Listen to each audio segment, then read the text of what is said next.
Well, hey there, April. How's it going? Great, Steven. How are you? Not too bad, not too bad. Say, how about another Tuesday test drive? Come on in. Ah, you're the best. Folks, this is April, a good friend of mine from Mercedes-Benz downtown. April, the Tuesday test drive. Nice to meet you. So what are we in today? We're in a 2022 GLC300. GLC300. I gotta say, as overall, because I've never driven one before, it drives great. I love the seating position, love the whole steering wheel, interior. This is all really nice, but the one thing, and I think you get this question a fair amount, what does GLC mean exactly? Like, where is it in the realm of our, I guess, Mercedes-Benz lineup? Okay, so you're talking in terms of size? Well, I guess I'm talking in terms of if what's the difference between a GLC and a GLE, because you guys have C classes, you have E classes, you have S classes. True. How does like an SUV called a GLC fit into that? How does this particular one fit into that range? GLC is going to be your perfect mid-size SUV. So it's a 5-seater, so it's great for couples.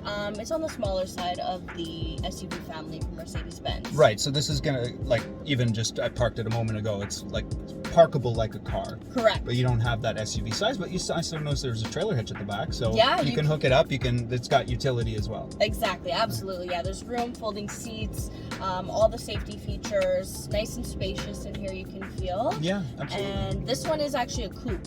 So this one is the coupe version. That was the other thing I was going to ask you. I noticed that sort of styling when I had it in front of the building. I was taking some shots. I noticed that it has that sort of, I'll call it fastback design. It's got that sort of frog back. Yeah. So this is slightly different than an alternate GLC, which would be just called the GLC.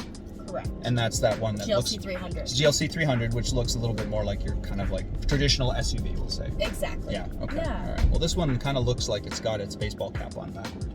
And just like kind of like ready to just cool, to be totally cool in its environment. But I can totally see it here. I mean, we're in the distillery again, driving around, and this vehicle is definitely at home in Toronto because you'll still have your utility, but then at the same time, super easy to move around, to maneuver, to park, and all that sort of stuff. And I really love the center console area. It's nice and simple, and you got this touchpad thing that also is mirrored on the steering wheel as well. Yes, exactly. So there are essentially 3 ways that you can sort of correspond with everything. So either on your steering wheel, here is really nice for the passenger to use it, or it actually has a touchscreen menu as well. That makes perfect sense, because if I'm the driver, I see that you still got the touchpad sensors on the steering wheel, and I noticed that they're kind of mirrored perfectly on either side, which is kind of nice. They both have different functions, but technically you kind of have home volume in both the steering wheel, the center console, and the dash, so it's a little bit of everywhere. So really, you have 3 choices. You have 3 choices. So even as the driver, if I have a passenger who knows what they're doing, they can go and figure all that sort of stuff out, which is pretty fantastic, I gotta say.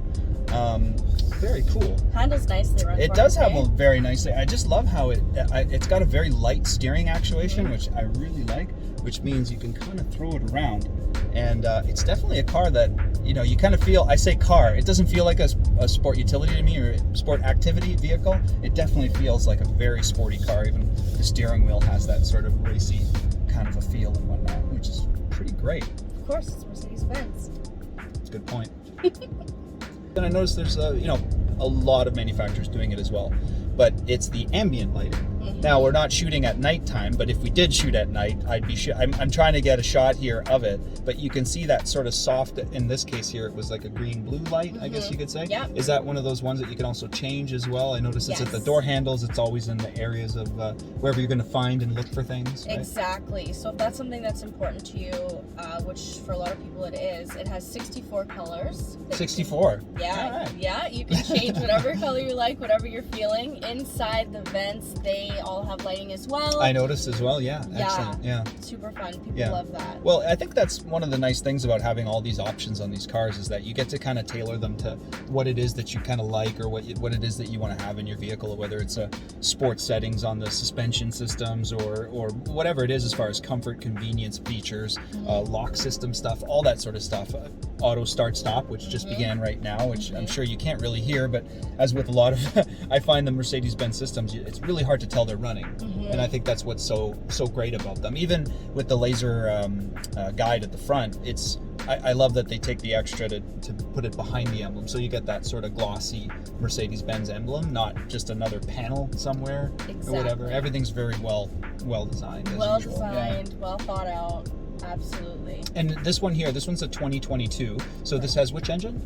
2 liter. It's a 2-liter engine? Yes. Horsepower? 255. 255 horse. Well, I can definitely feel it. And it's all-wheel drive as well? Yes.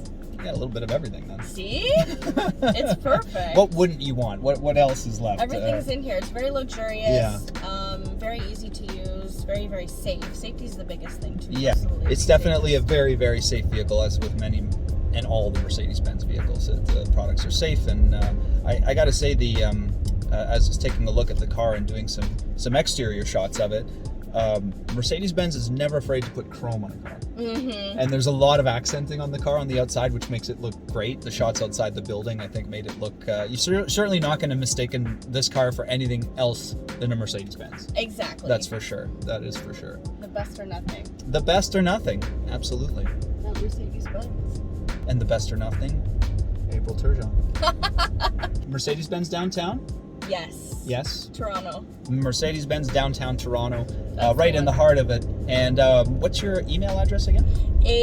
Turgeon@mbdowntown.ca. Nice.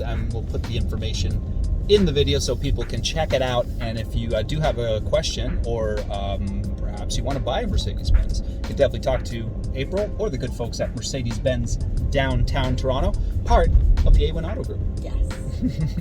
I love ending on that. I know, right? It kind of seems official.